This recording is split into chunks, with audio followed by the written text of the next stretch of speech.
So, as I said, we'll be watching the passing of the EU Revocation and Reform Bill that is currently going through Parliament. And it has caused a massive uproar in Parliament. Certainly, that is for sure. Obviously, the last time we talked about this was the fact that initially it was targeting over 200,000, no, not 200,000, 2,400 different EU laws.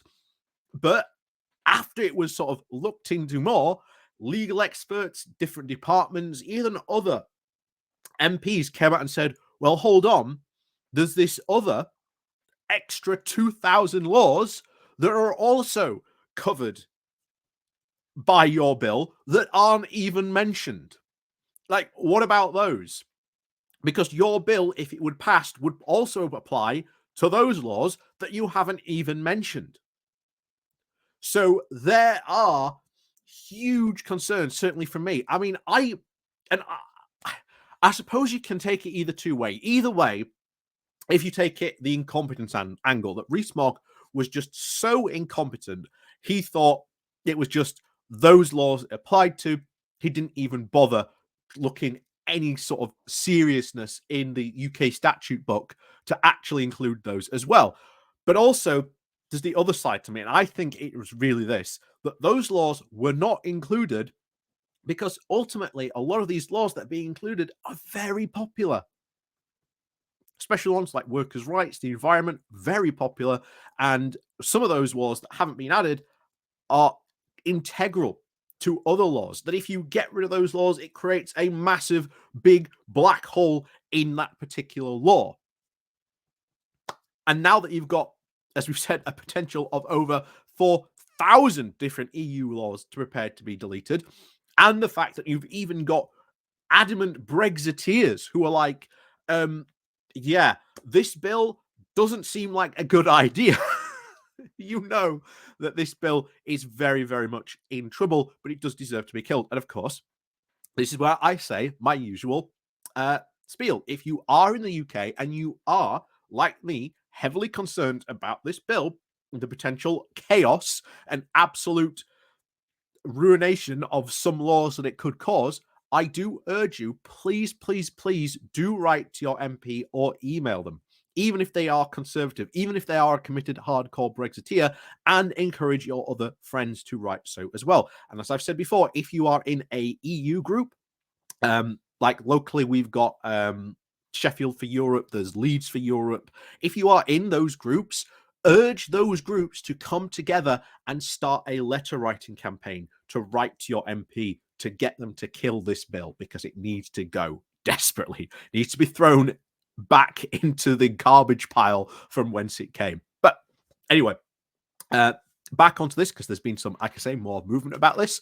So before we go diving into this, please do remember to hit that like, share, and subscribe button. And of course, down below, there are links to my Patreon page and a off-station link called Buy Me Coffee, where you can, well, buy me coffee.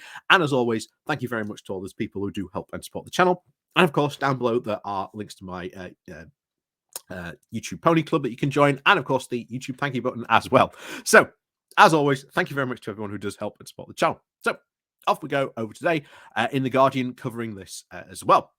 The title of UK opposition parties to table amendments to delay the deletion of 4,000 EU laws. The UK government will face attempts to delay the deletion of up to 4,000 EU laws from the UK statute book and stop the scrapping of key worker rights, with opposition parties set to table dozens of amendments next week. The Scottish National Party is planning to table about 50 amendments to the retained EU law revocation and reform bill, which has also been described as reckless by legal experts, who say that it's so badly designed it gives the unprecedented powers to ministers to personally decide which laws stay and which go. This is how, again, you can see this is how bad this law really is, and why I'm so concerned about it.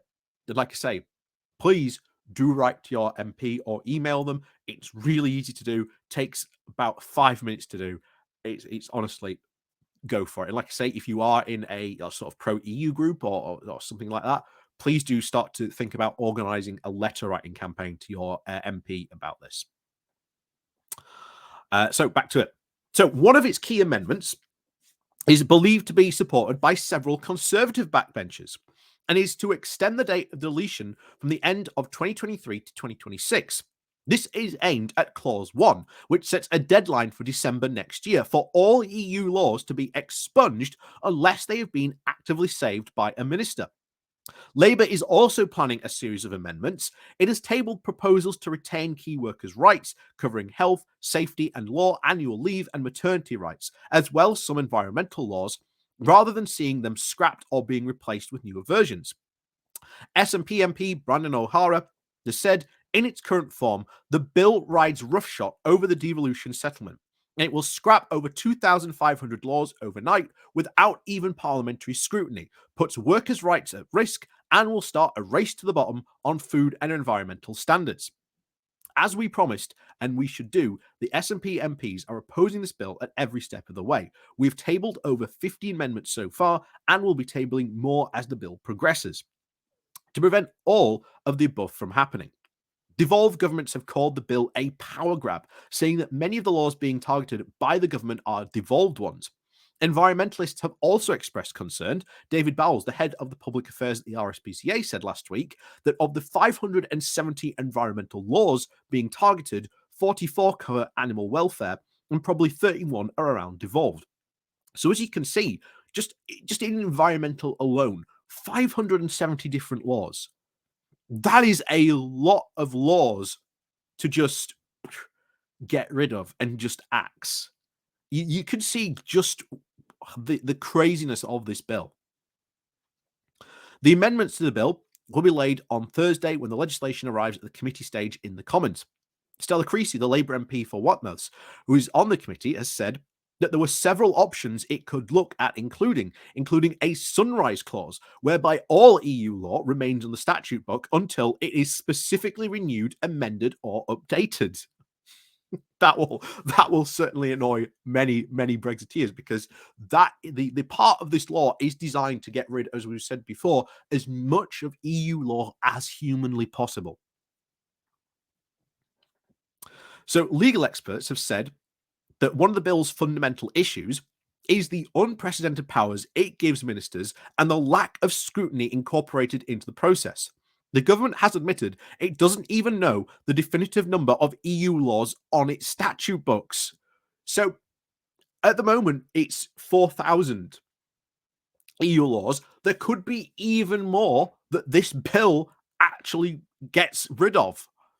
Hence why we've said before, it could just create a massive black hole in tons of our laws, regulations, and rights that we take very much for granted sometimes. The new business minister, Nazrat Ghani, has said that research on identifying laws was an ongoing letter to the committee. She responded to the reports from the National Archives that had found another 1,400 laws in addition to the 2,400 laws originally identified by the government. Ghani said that the original government dashboard was not a definitive list, but represented the considered view of the departments as to the rule the retained EU law bill is constraining their policy areas. Again, this isn't the fact that these departments are considering these sort of restrained to their policy areas. It is just that these are the laws that they most want to get rid of, and like I say, getting rid of them as much as possible. The National Archives was commissioned to conduct a set of review of its databases on the legislation, including decisions of the European Commission and other EU laws that have never been enforced in the UK, and legislation that has already been amended, replaced, and repealed. So, yeah, this bill, honestly, the more this goes on and the longer it becomes, the more this becomes super embarrassing for the government, especially for the fact that you can already see Labour has gone in, yeah, we're going to defend workers' rights. Like, that would have been hugely embarrassing for the government. And there's already rumours that Rishi Sunak might just drop this bill still. He might just say it's not a government priority, just get rid of it.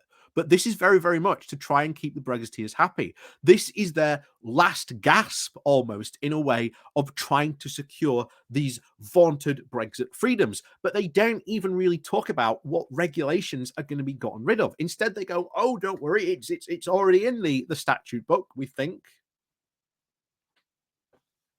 But this is massively ideological. It does seem like other sort of Tories have come out that are very worried about this bill, that it will be set on ideological grounds. And there are many Conservatives who are extremely worried about this bill, that it could very well quickly reopen the whole Brexit debate in the Conservative Party, because one of the big key divisions between the Conservatives on Brexit was, do we like regulations or do we hate regulations so much that we just want to get rid of them all completely?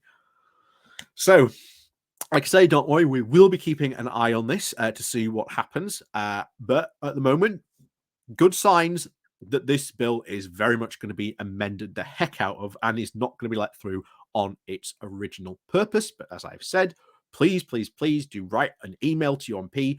Tell them how much you hate this bill and it should be put in the dustbin. So, as always, thank you very much for watching. And please do remember to hit your like, share, and subscribe button. And of course, we'll see you all next time.